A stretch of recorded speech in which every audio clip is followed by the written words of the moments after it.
আজ আমরা পশ্চিমবঙ্গের একটা অত্যন্ত গুরুত্বপূর্ণ খুব চর্চিত তীর্থস্থান তারাপীঠের গল্পে একটু গভীরে যাব।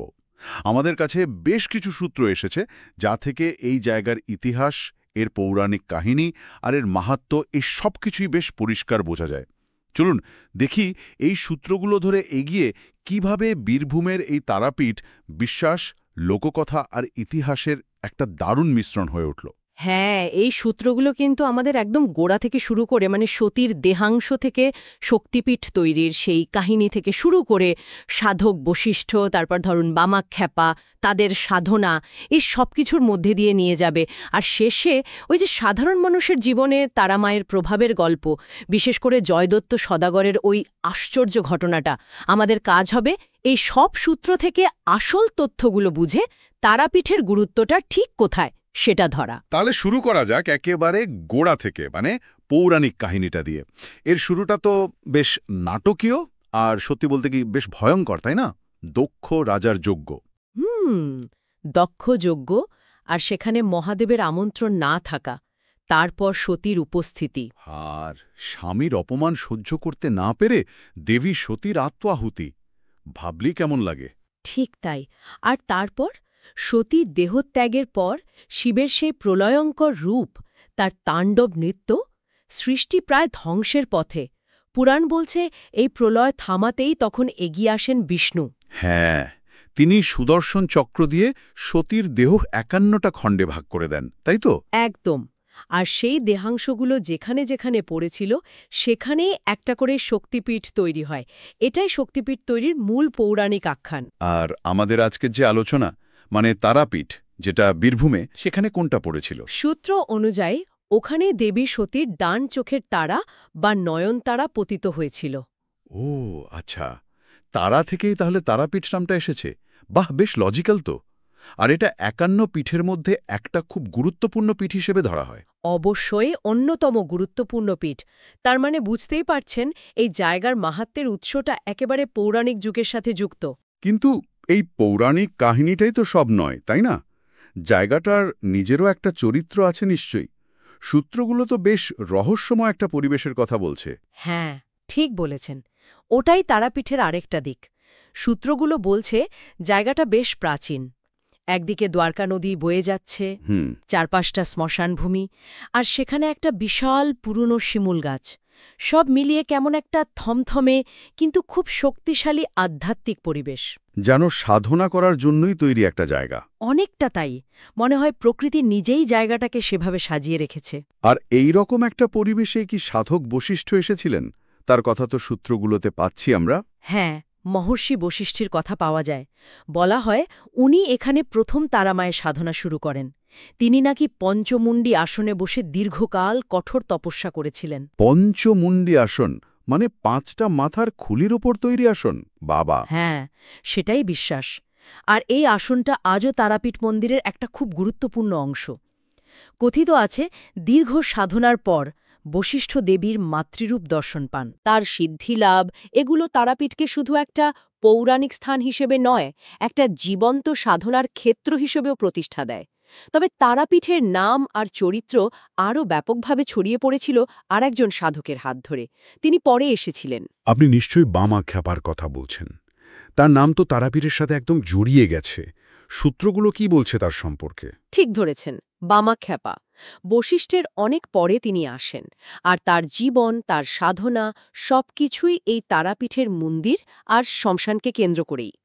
সূত্রগুলো থেকে যা বোঝা যায়, বামাখ্যাপার জীবনযাত্রা ছিল একেবারে অন্যরকম, যাকে বলে প্রথা বিরুদ্ধ। সেটাই তো। উনি নাকি মন্দিরের নিয়মকানুন, সামাজিক রীতিনীতি এগুলো ধার ধারতেন না। একদমই না।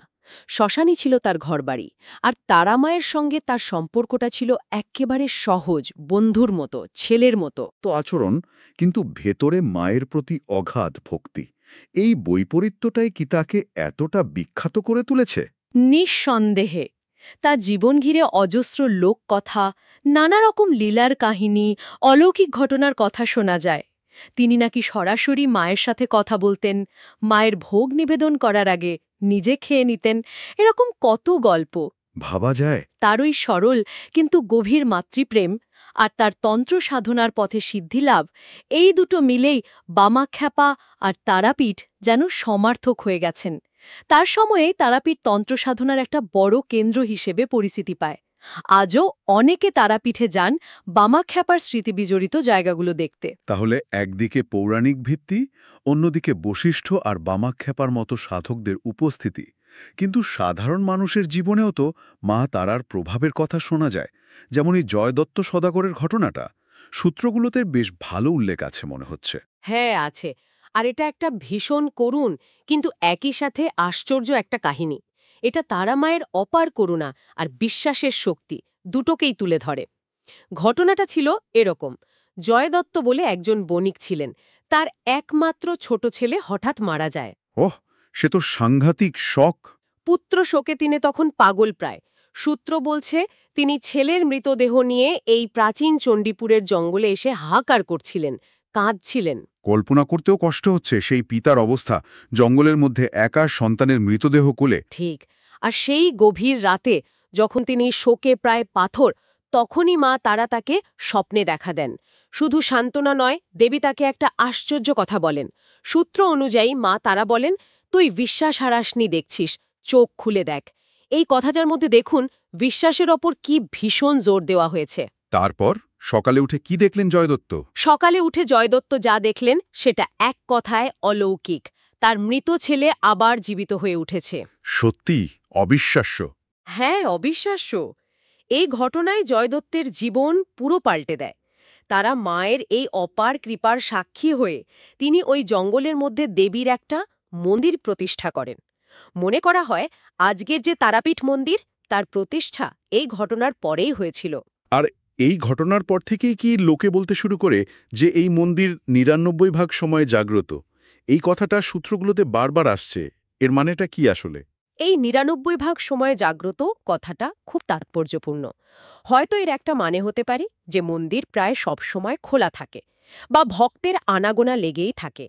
কিন্তু এর ভেতরের অর্থটা আরও গভীর।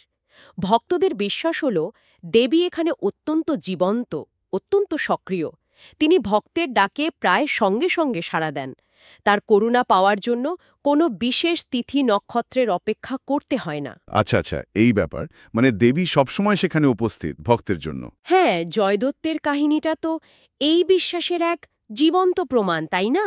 এই ঘটনার পর থেকেই তারাপীঠ বিপদে পড়া মানুষ, শোকার্থ মানুষ বা যে কোনো মনস্কামনা নিয়ে আসা ভক্তদের জন্য একটা বিরাট আশ্রয়স্থল হয়ে ওঠে। তাহলে সব সূত্র মিলিয়ে দেখলে একটা ছবি স্পষ্ট হচ্ছে। তারাপীঠ শুধু একটা মন্দির বা ঐতিহাসিক জায়গা নয়, এর মাহাত্ম্যটা অনেক গভীরে, অনেকগুলো স্তরে ছড়িয়ে আছে। একদম। আমরা যদি সূত্রগুলো থেকে পাওয়া তথ্যগুলোকে এক জায়গায় করি, তাহলে দেখব তারাপীঠের পরিচিতি কয়েকটা স্তম্ভের ওপর দাঁড়িয়ে আছে। প্রথমত, এর পৌরাণিক উৎস সতীর নয়নতারা পড়ার সেই বিশ্বাস। দ্বিতীয়ত, বশিষ্ঠ আর বিশেষ করে বামাখ্যাপার মতো ঐতিহাসিক সাধকদের সাধনা আর তাদের ক্ষীরে তৈরি হওয়া কিংবদন্তি, যা এই জায়গাকে আধ্যাত্মিকতার একটা অন্য মাত্রা দিয়েছে। আর তৃতীয়ত, জয়দত্তের কাহিনীর মতো অসংখ্য সাধারণ ভক্তের ব্যক্তিগত অভিজ্ঞতা, তাদের অলৌকিক বিশ্বাস, যা প্রমাণ করে যে মা তারা এখানে আজও জাগ্রত এবং করুণাময়ী। তার মানে মিথ, ইতিহাস আর মানুষের গভীর বিশ্বাস, এই তিনটে ধারা এখানে এসে মিশেছে। পৌরাণিক কাহিনীর ভিত্তি, সাধকদের আনাগোনা আর সাধারণ মানুষের জীবনে ঘটে যাওয়া ওই আশ্চর্য ঘটনাগুলো, সব মিলিয়েই তারাপীঠের এই টান, যা আজও লক্ষ লক্ষ মানুষকে টেনে নিয়ে যায় বীরভূমির ওই মাটিতে। এটা শুধু একটা তীর্থস্থান নয়, যেন একটা জীবন্ত গল্প। ঠিক বলেছেন। আর এখানেই হয়তো আজকের আলোচনার শেষে আমাদের একটু ভাবার জায়গা তৈরি হয়। কিভাবে একটা স্থান শতাব্দীর পর শতাব্দী ধরে তার এই আধ্যাত্মিক আকর্ষণটা বজায় রাখতে পারে? কিভাবে পৌরাণিক বিশ্বাস, ঐতিহাসিক পরম্পরা আর মানুষের একান্ত ব্যক্তিগত ভক্তির অভিজ্ঞতা, এই সব উপাদান মিলেমিশে একটা জায়গাকে এতটা জীবন্ত, এতটা শক্তিশালী তীর্থক্ষেত্রে পরিণত করে? তারাপীঠের ক্ষেত্রে এই যে মাতৃকা উপাসনা, এই যে তন্ত্র সাধনার ধারা আর অলৌকিক ঘটনার প্রতি মানুষের যে বিশ্বাস আজও এতটা প্রবল, এর উৎসটা ঠিক কোথায়? এই প্রশ্নগুলো নিয়ে ভাবলে হয়তো আমরা বিশ্বাস আর ইতিহাসের এই আশ্চর্য রসায়নটা আরও একটু ভালো করে বুঝতে পারব। কি বলুন?